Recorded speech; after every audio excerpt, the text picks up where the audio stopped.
Happening now. Over the weekend, North Korea successfully put a satellite into orbit, and it claims the mission is part of its peaceful space program. But the UN is calling it a sign of aggression and plans to level new sanctions against the country. And South Korea also responding today by firing 5 warning shots after a North Korean patrol boat briefly moved south of the disputed border in the Yellow Sea. So a lot of provocation there. Joe Cirincione is the president of Plowshares Fund and author of Nuclear Nightmare, Securing the World Before It's Too Late. Again, an apropos title for this topic. Joe, I asked Gordon this, and I'd love your take on it as well. What is the significance of North Korea's launch? Well, they've passed a major milestone here. This is their second satellite launch. They've successfully done it. They're getting to master the technology.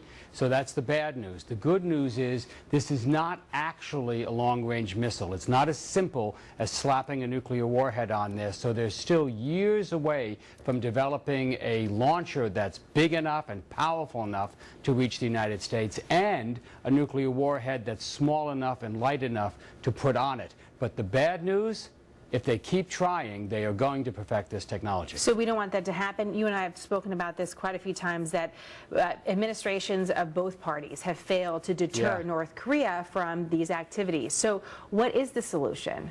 Yeah, it's not just a matter of being tough or deploying missile defenses.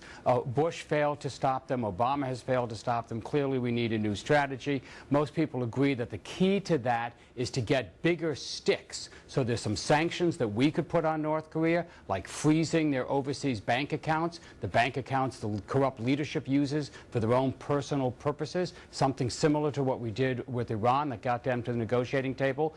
But the key is China.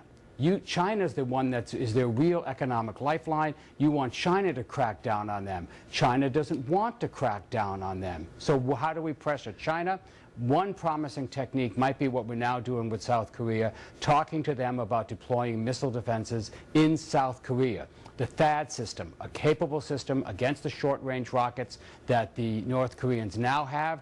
China doesn't want South Korea to do this. This might be the pressure point that finally gets China to be serious about helping us clamp down on North Korea. So listen to this headline. This is coming by way of Reuters. U.S. and South Korea to start formal consultation on possible deployment of THAAD system. This out of the Pentagon. So this is just crossing right now. So this is what you're talking about, Joe. Exactly. So the South Koreans want to do this, one, because they want a defense against the rockets that North Korea actually has, short and medium range rockets that can reach their soil. And two, they want to do it politically to show their population that they're actually doing something. But this can work for us diplomatically to get China more into the game, to be tougher. Now, here's the key.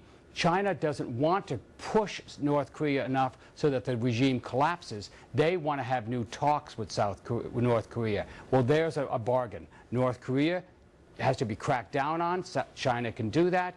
China wants us to bring North Korea to the table. Let's do that. More sanctions, but also new talks. Interesting. So the regime would stay in that scenario, and that's a big question about the way ahead, about if the regime should stay or should go, and that brings in a larger conversation. I'm going to be cut off by commercial, Joe, unfortunately, but we had that breaking news. I always do this to you. I apologize. But Joe, it's great to have you on the program as always. Thank you very much. My pleasure.